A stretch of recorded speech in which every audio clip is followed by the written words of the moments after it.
A streak of blue. Thomas and Edward gave a splendid effort building the railway, but they weren't suited for fast mainline services. As such, the fat director purchased another engine called Henry. Although a good sort, he was prone to steaming troubles, which caused endless frustration.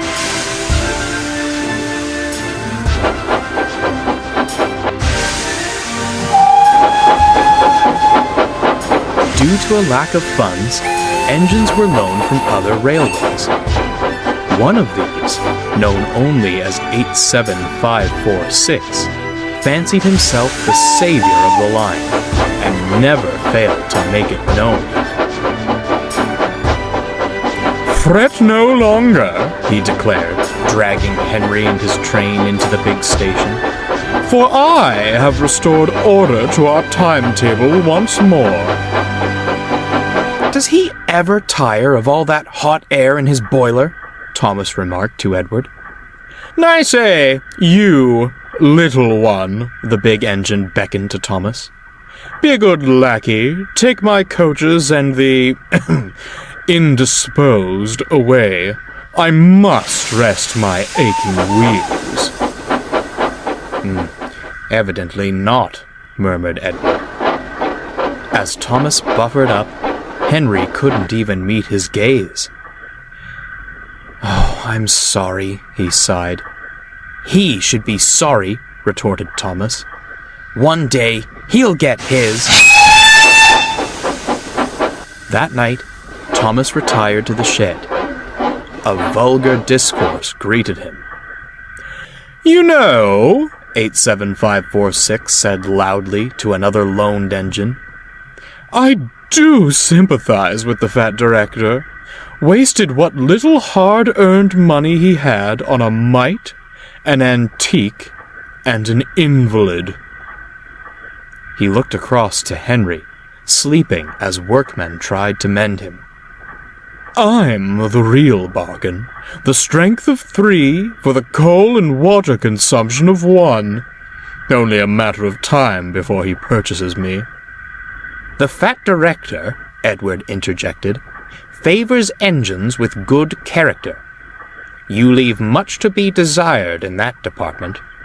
"And where has good character led you, replied 87546. "Certainly not the main line. Speed and strength are all that matters there. When I pull coaches, you merely see a streak of blue. Engines like you fade into the background. I'd like to see you do my work without falling to pieces." He turned back to the other engine. "Now, a more pressing matter.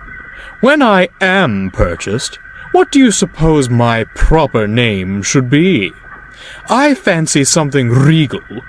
Lord Frederick Regaby has a certain charm to it. No?"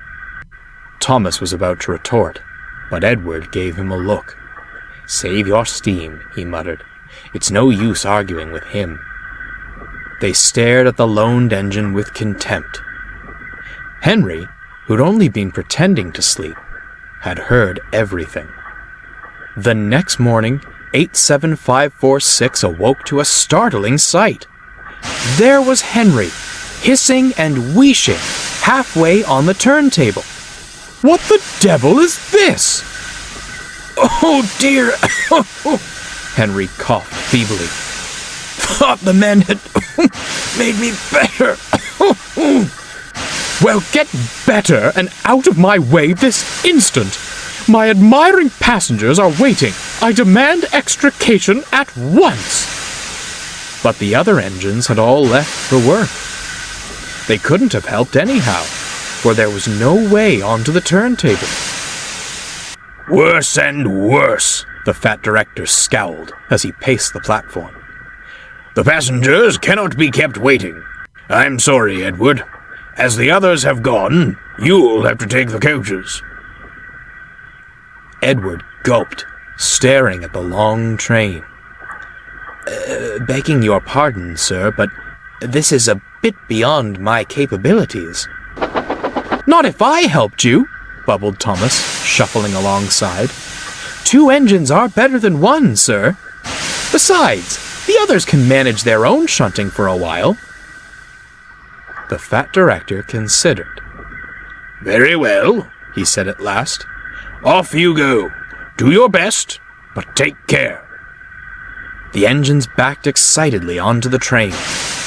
The passengers marveled at the strange combination, but were thankful to have any train at all. Finally, the guard's whistle blew. Come on, called Thomas. Steady now, advised Edward. Soon they were on the main line and having a wonderful time. Thomas was so excited to leave the yards, he nearly pulled Edward's coupling off. Edward chuckled. He was glad to stretch his wheels again. The 2 engines worked so well, the coaches felt light as air. Other engines were shocked as they raced past, whistling with glee.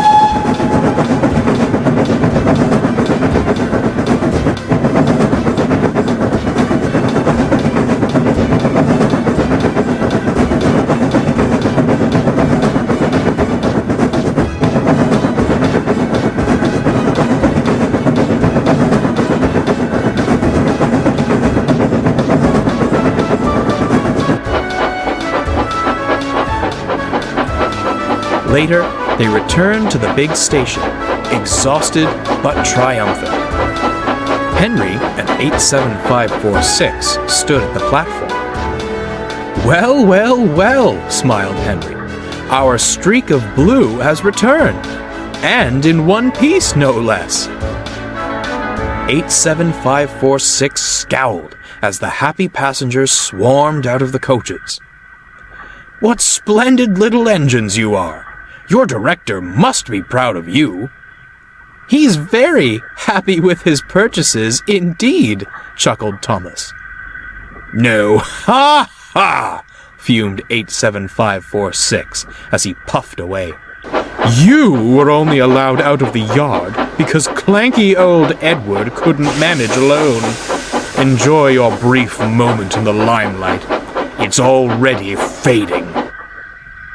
If I didn't know any better, smirked Thomas, I'd say he didn't like shunting his own train. He chortled off to the water column, but Edward stayed behind. Are you all right, Henry? What on earth happened this morning? Oh, the usual steaming troubles. You know how it is. Miraculously, he winked, the problem seemed to vanish after you'd gone. Oh, you didn't! Edward gasped. Now, Edward, Henry grinned, do you really think I'd do such a thing? And without another word, Henry steamed away.